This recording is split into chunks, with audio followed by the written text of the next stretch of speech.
Hello, नमस्कार, आदाब, सत श्री अकाल मेरे सभी प्यारे भाइयों। स्वागत है आप सभी का मेरे चैनल पर।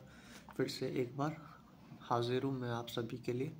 और जैसा कि आप सभी जानते हैं, हम जो है रोज़ कुछ ना कुछ मिल कर के सीखने का प्रयास करते हैं। और आज हमारा दूसरा दिन है सीखने का। हमारी जो लर्निंग सीरीज है, जिसमें हम आपके साथ मिल कर के वर्ड से सीखने का प्रयास कर रहे हैं। तो मैं आपको बताना चाहूँगा, जो भी मेरे भाई बंधु जो है एसएससी सीजीएल 2025 को टारगेट करके पढ़ रहे हैं, वो मेरे साथ इस लर्निंग सीरीज का हिस्सा बन सकते हैं। और वो रोज़ाना मेरे साथ ये वर्ड्स को तैयार कर सकते हैं, क्योंकि मैं प्रीवियस ईयर ही करवा रहा हूँ आप लोगों को। तो आप और मैं साथ में मिल कर के सीखने का कुछ प्रयास करेंगे। तो चलिए आज का सेशन शुरू करते हैं। और आज भी हम कुछ वर्ड से सीखने का प्रयास करेंगे। तो चलिए शुरू करते हैं आज का सेशन। तो दूसरा दिन है हमारा सीखने का। और आज का पहला जो वर्ड है वो है मिंट यानी टकसाल। ठीक है। और मिंट यानी टकसाल, टकसाल क्या होता है? प्लेस वेयर कॉइन्स, मेडल्स और टोकन्स आर मेड। यानी एक वो जगह या वो स्थान जहाँ पर कॉइन यानी सिक्के, मेडल्स यानी मेडल और टोकन्स आदि बनाए जाते हैं। ठीक है। उसके बाद आज का हमारा दूसरा वर्ड है हज। हज का मतलब होता है पिंजरा। पिंजरा क्या होता है? और स्मॉल प्लेस और केज फॉर एनिमल, यानी एक छोटी सी जगह जहाँ पर जानवरों को जो है बंद करके रखा जाता है। जैसे आप चिड़ियाघर में जब जाते हैं तो चिड़ियाघर में देखते हैं शेर को जिस तार के उस प्लेस में बंद किया होता है, उसको हम बोलेंगे पिंजरा। ठीक है। दूसरा हमारा जो वर्ड था हज। और अगला जो हमारा वर्ड है वो है हैंगर। हैंगर का मतलब होता है विमानशाला। देखिए, इसमें जो है आप कंफ्यूज नहीं होएगा। एक हैंगर होता है वो जिसमें आप कपड़े सुखाते हैं, और एक हैंगर ये वाला है। ठीक है। तो ये वाला जो हैंगर होता है इसका मतलब होता है विमानशाला। ठीक है। हैंगर यानी large building use to house and store aircraft, यानी वो जगह जहाँ पर एयरक्राफ्ट यानी एरोप्लेन जैसी चीज़ों को रखा जाता है, उसको हम बोलेंगे विमानशाला। ठीक है। अगला हमारा जो वर्ड है वो है मोनेस्ट्री। मोनेस्ट्री का मतलब होता है मठ। मोनेस्ट्री क्या होता है? मठ। मठ आप सभी जानते हैं, अ प्लेस वेयर मॉन्क्स और नन्स लिव्स, यानी एक ऐसा स्थान जहाँ पर मॉन्क्स और नन रहते हैं and practice their religious life, और अपनी रिलीजियस लाइफ को प्रैक्टिस करने का काम करते हैं। ठीक है। अगला जो हमारा वर्ड है वो है अपोस्टे। अपोस्टे का मतलब होता है धर्म त्यागी, यानी वो आदमी जिसने धर्म का त्याग कर दिया। पर्सन हु अबेंडन रिलीजन, वो आदमी जिसने धर्म का त्याग कर दिया उसको हम बोलेंगे धर्म त्यागी। और अगला जो हमारा शब्द है फिर उसके बाद में आता है ईगोटिस्ट। ईगोटिस्ट का मतलब होता है अहंकारी। अब देखिए, ईगोटिस्ट को आप ऐसे समझिए, ईगोटिस्ट होता है सेल्फ सेंटर्ड आदमी। ठीक है। बहुत ज़्यादा self centre, excessively self centre. Self centre का मतलब क्या हुआ? ऐसा जो आदमी जो कि हर चीज़ में ये सोचता है कि इसमें मेरे लिए क्या है। जैसे मान लीजिए आप और मैं मिलकर के कोई बिजनेस कर रहे हैं, तो मैं अगर ये सोचूं कि इसमें जो है मेरा क्या फ़ायदा है, ठीक है, तो मैं हो गया सेल्फ सेंटर्ड ईगोटिस्ट आदमी। ठीक है। तो आप समझ गए होंगे, वो आदमी जो हर चीज़ में ये देखता है कि इसमें मेरा क्या फ़ायदा है। अगर मेरा फ़ायदा है तो जो फ़ायदा देखता है अपना हर चीज़ में, उसको बोलेंगे ईगोटिस्ट। ठीक है। उसके बाद में अगला जो हमारा शब्द आता है प्रीस्ट। प्रीस्ट का मतलब होता है पुजारी। देखो, पुजारी होता है, हमें भी पता है, सबको पता है पुजारी क्या होता है।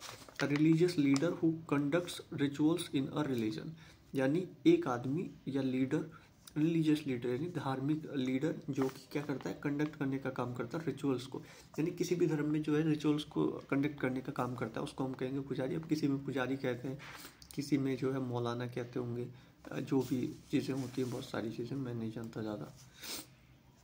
और अगला हमारा शब्द है एथिस्ट। एथिस्ट का मतलब होता है नास्तिक। देखो, सुनने में शब्द लगता है एथिस्ट यानी आस्तिक टाइप, ठीक है, लेकिन इसका मतलब होता है नास्तिक। ठीक है। A person who does not believe in the existence of God. ठीक है। ऐसा आदमी जो ये भरोसा नहीं करता कि दुनिया में भगवान नाम की कोई चीज़ है, उसको हम बोलेंगे एथिस्ट यानी नास्तिक। ठीक है। इसके बाद में अगला हमारा जो शब्द है वो है इरेवरेंट। इरेवरेंट का मतलब क्या होता है? अप्रासंगिक। अब अप्रासंगिक का मतलब क्या हुआ? इरेवरेंट यानी जो होता है जिसको समाज में एक्सेप्ट नहीं किया जाएगा। जैसे मान लो कोई छोटा बच्चा है जो बड़ों से बदतमीजी कर रहा है, तो वो जो है इरेवरेंट हुआ, अनएक्सेप्टेबल है वो चीज़। ठीक है। तो उसको बोलेंगे इरेवरेंट। तो showing a lack of respect और disrespect toward something considered sacred और होली, यानी पवित्र चीज़ों की तरफ जो है डिसरिस्पेक्ट शो करना। ठीक है। कि जैसे मान लो कोई भगवान को गाली दे रहा है, ठीक है, कह रहा है कि मंदिर मस्जिद जो है ये सब फालतू की बातें हैं, ठीक है। तो जो फालतू की इस तरीके से मिसबिहेव कर रहा है और जो डिसरिस्पेक्ट दिखा रहा है पवित्र चीज़ों की तरफ, उसको बोलेंगे कि this is irreverent, this is unacceptable. ठीक है। अगला हमारा शब्द आता है ब्लास्फेमस। ब्लास्फेमस का मतलब क्या होता है? निंदनीय। अब देखिए, निंदा करना is in the context of God, यानी ऐसी ब्लास्फेमस का मतलब हो गया कि कोई भी व्यक्ति जो है गॉड की तरफ जो है डिसरिस्पेक्ट शो कर रहा है ना, पवित्र चीज़ों की तरफ, मंदिर की बुराई कर रहा है या भगवान के बारे में गाली दे रहा है या गलत बोल रहा है, उसको बोलेंगे दिस इज ब्लास्फेमस। ठीक है। अगला हमारा जो वर्ड आता है वो आता है एनसाइक्लोपीडिया। इसका मतलब होता है अ बुक और set of books giving information about all areas of knowledge. ठीक है। यानी कोई बुक या फिर सेट ऑफ बुक्स जो है हमें इंफॉर्मेशन देता है about all areas of knowledge. ठीक है, उसको हम बोलेंगे एनसाइक्लोपीडिया। अगला आता है एंथोलॉजी। एंथोलॉजी का मतलब होता है संकलन, यानी कलेक्शन। ठीक है, संकलन मतलब collection, a collection of selection writings written in a single book. यानी बहुत सारी चीज़ों को जो है कलेक्ट करके एक ही बुक के अंदर अगर कंपाइल कर दिया गया है तो उसको हम बोलेंगे एंथोलॉजी, यानी संकलन। यानी बहुत सारी, जैसे मान लो स्टोरीज का है या पोएम्स का है या किसी भी चीज़ का है, तो उसको हम बोलेंगे एंथोलॉजी, कि इन सबको कलेक्ट करके एक बुक में लिखा गया है, हम बोलेंगे दिस इज एंथोलॉजी और कलेक्शन। अगला शब्द आता है हमारा एग्नोस्टिसिज्म। इसका मतलब होता है अज्ञेयवाद। अज्ञेयवाद क्या हुआ? अज्ञेयवाद मतलब जिसमें ये नहीं मानते, बिलीफ नहीं है उनको कि एग्जिस्टेंस का अबाउट गॉड, कि भगवान है या नहीं है उनको नहीं पता। ठीक है, ऐसा बिलीफ है जो कि belief that the existence of God और हायर पावर इज अननोन। ठीक है, तो जो लोग ये नहीं मानते कि भगवान है या नहीं है, वो जो ऐसा मिड में है कि है भी या नहीं भी ऐसा, तो वो लोग इस बारे में श्योर नहीं है, उनको बोलेंगे अज्ञेयवादी। अगला होता है पैंथेइज्म। पैंथेइज्म का मतलब होता है सर्वेश्वरवाद। सर्वेश्वरवाद का मतलब क्या हुआ? ऐसे लोगों या उनका विश्वास, एक ऐसा बिलीफ जिसमें लोग ये मानते हैं कि गॉड जो है हर चीज़ में होता है, हर चीज़ में भगवान बसा है, तो उसको बोलेंगे पैंथेइज्म यानी सर्वेश्वरवाद, जिसमें believe that God is in everything, यानी भगवान सभी चीज़ों में है। अगला हमारा जो है शब्द है वो आता है थीसिज्म। इसका मतलब होता है आस्तिकवाद। और आस्तिकवाद क्या होता है? Belief in the existence of God, यानी जो भगवान में मानते हैं, तो बोलेंगे कि ये लोग जो है आस्तिकवादी है, आस्तिक है। ठीक है। और आज का जो है हमारा लास्ट वर्ड है वो है बॉनफायर। बॉनफायर का मतलब होता है ह्यूज फायर फॉर सेलिब्रेशन।